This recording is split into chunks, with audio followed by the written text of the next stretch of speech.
जो प्रसंग चल रहा था कि 100 वर्ष सतगुरु की पूजा, एक दिन आन उपासी, और वो अपराधी आत्मा फिर पड़े काल की फांसी।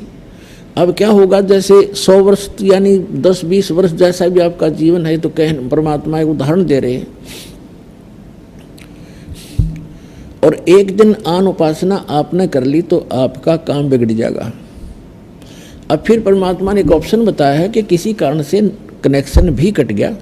अब जैसे आपने आन उपासना कर ली यानी आपका नाम खंड हो गया, तो पिछली भक्ति नष्ट नहीं हुई आपकी, ये चिंतित ना होना।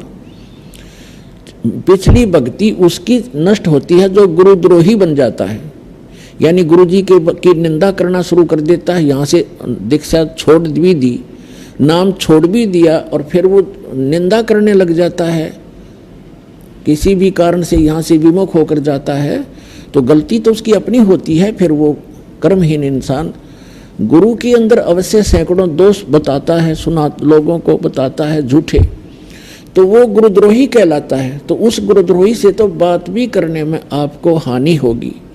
अन्यथा जब तक ये जीव गुरुद्रोही नहीं होता, भले ही नाम छोड़ देता है, तो पिछली जो भक्ति है वो उसकी सुरक्षित रह जाती है। लेकिन वो लाभ, या तो उसका लाभ है दोबारा नाम लेवे और फिर से भक्ति चालू कर ले, तो पिछली तो है ही संग्रहित, आगे चार्जर फिर लग जाएगा। और जो हो गया गुरुद्रोही, उसका सारा वो भक्ति नष्ट हो जाती है, उसकी पिछली भक्ति बिल्कुल नहीं रहेगी, इस जन्म की उसमें आग लग जाती है। आदरणीय गरीबदास साहिब जी कहते हैं कि गुरुद्रोही की पैड़ पर जय पग आवे वीर, और 84 निश्चय पड़े नो सतगुरु कहें कबीर। आदरणीय गरीबदास साहिब जी गांव छुरानी, जिला झज्जर, हरियाणा वाले, अपने परमात्मा कबीर जी से प्राप्त उस ज्ञान को, यथार्थ अध्यात्म ज्ञान को जानकर किस प्रकार बताते हैं। गुरुद्रोही की पैड़ पे जय पग आवे वीर, और 84 निश्चय पड़े नो सतगुरु कहें कबीर। यदि कोई गुरुद्रोही है और गुरु जी की निंदा कर रहा है, और उसके साथ आप हाँ में हाँ मिला रहे हो, आप उसको यस कर रहे हो, तो आपने पैड़ पे पैड़ रख ली, कदम से कदम मिला लिया।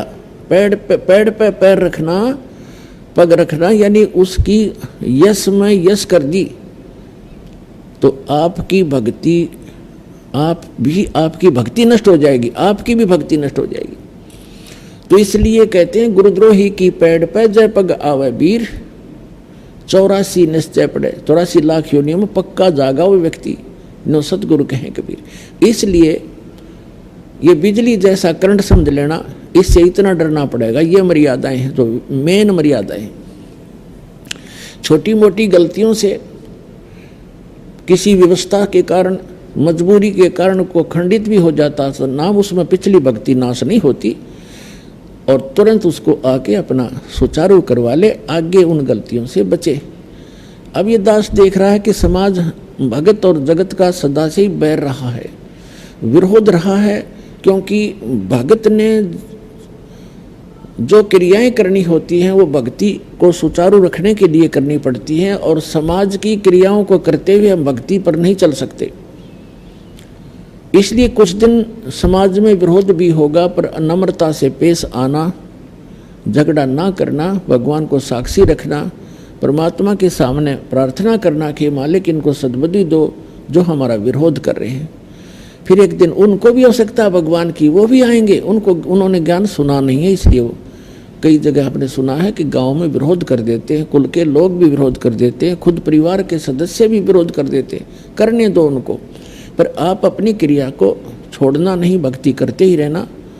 और किसी कारण से कोई मजबूरी व्यवस्था के कारण हो भी जाता है, तो परमात्मा से हृदय से माफ़ी मांगना, अपनी व्यवस्था प्रकट करना दाता के सामने, और फिर दोबारा आकर के दीक्षा, अपना कनेक्शन फिर से चालू करवा लेना यहाँ आकर के, फिर कोई हानि नहीं होगी।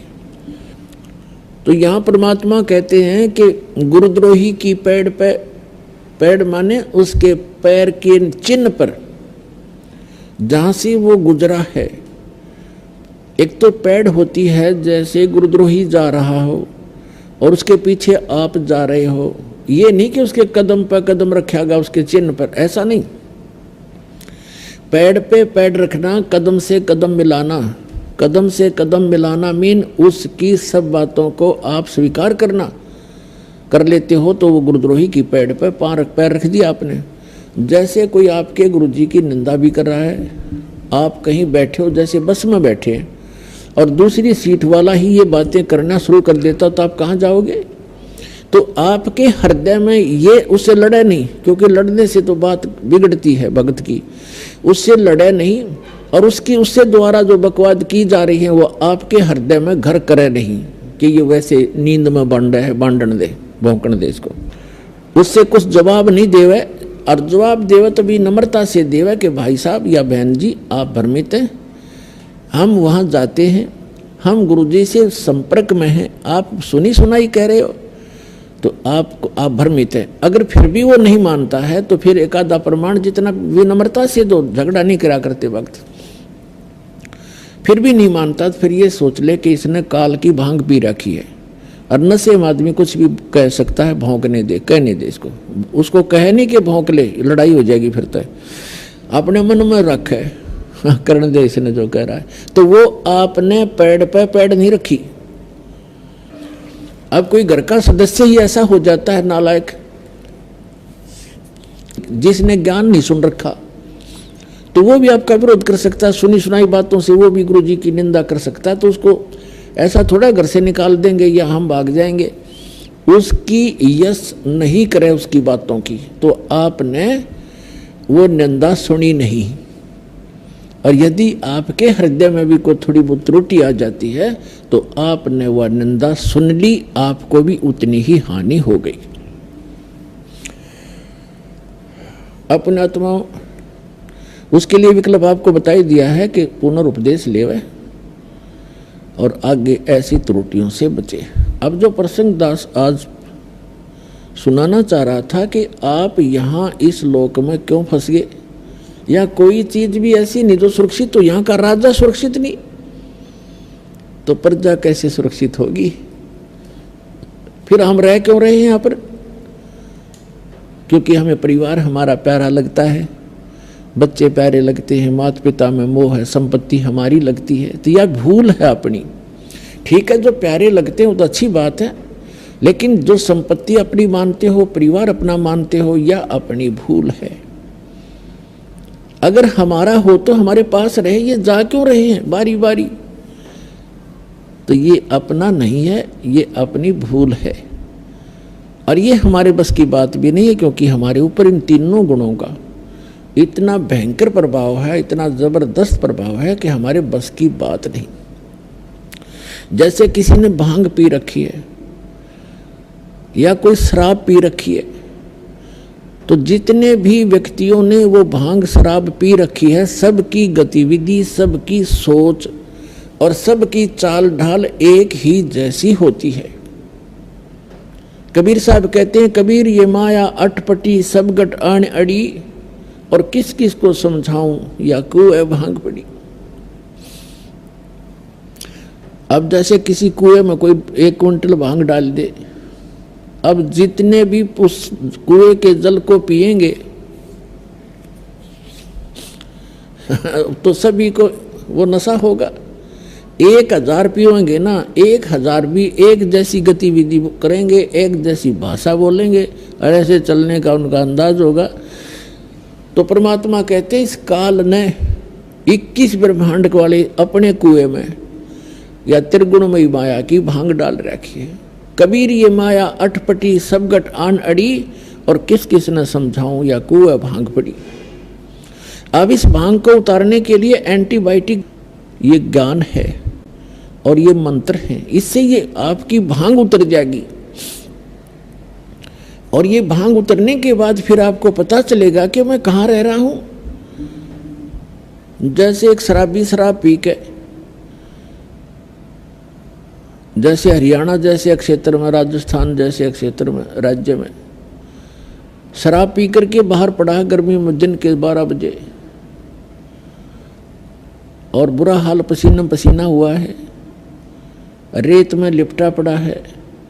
उसको कोई कहे कि उठ भाई, आप तो बहुत गलत स्थान पर पड़े हो, चलो आपको छाया में बैठाता हूँ, आपको प्यास भी लगी होगी। तो वो पड़ा पड़ा कहता जोड़ दे मौज हो रही है। अब उसको पता है नहीं तो पड़ा कहाँ है, क्योंकि वो होश में नहीं है, उस नशे से बोल रहा है। और जब वो होश में आएगा, सचेत होगा, वह शराब उतर जाएगी, उसकी नशा उतरेगा, तब वो देखेगा और उसको कोई बताएगा कि तू यहाँ पड़ा था कल, तो उसको स्वयं महसूस होगा कि मैं गलत जगह पड़ा था, अरे यह शराब पीनी नहीं चाहिए। उस समय तो मन में आओगी, पर सामने फिर घुटी ला बैठेगा। तो कहने का भाव ये है कि हम सत्संग सुनते हैं, सत्संग सुनने के बाद हमें पता चलेगा या भांग उतरेगी, शराब उतरेगी, नशा इस काल का, इस झूठे सुख को सुख है, ये मान रहा मनमोद, ये सकल चबीना काल का, कुछ मुख में कुछ गोद। फिर आपको जब यह नशा उतर जाएगा, इस सत्संग रूपी एंटीबायोटिक ये टेबलेट खाते हैं, फिर आपको महसूस होगा कि हम कहाँ रह रहे हैं, ये कोई लोक है, ये कोई स्थान है जिसमें हम रह रहे हैं। तो ये एंटीबायोटिक सत्संग आपको इसलिए सुनाया जा रहा है कि ताकि आपका ये नशा उतरे जहाँ आप रह रहे हो और जिसको आप अपना मान रहे हो। फिर परमात्मा कहते हैं कि यदि आपने ये ज्ञान समझ में आ गया और आपके बच्चे हैं, आपका परिवार है, बहुत अच्छी बात है, क्योंकि ये भी भगवान के बच्चे हैं, इनमें प्यार, इनमें मोह, इनके प्रति अच्छा स्वभाव बरतना, अच्छा व्यवहार करना, तो ये हमारा नैतिक फर्ज बना है। लेकिन इनको भी अगर सुरक्षित रखना चाहते हो, जब तक आपका जीवन है, ये बेमतलब की जो दुर्घटनाएं होंगी, अकाल मृत्युएं होती हैं, तो इनसे दुख होता है हमारे को, बच्चा मर गया, कोई पत्नी मर गई, कोई पति मर गया, किसी को कैंसर होगी, तो उनसे बचने के लिए परमात्मा कहते हैं आप मेरी द्वारा दी गई ये साधना करो, ये मंत्र जाप करो, मैं तुम्हारी फिर रक्षा करूँगा, अकाल मृत्यु नहीं होने दूंगा। तुम्हारे बच्चे तुम्हें प्यारे लगते हैं, पांच पिता प्यारे लगते हैं, तो ये तभी ये प्यार बना रहेगा जब सत भक्ति करोगे, ये भी सुरक्षित रहेंगे।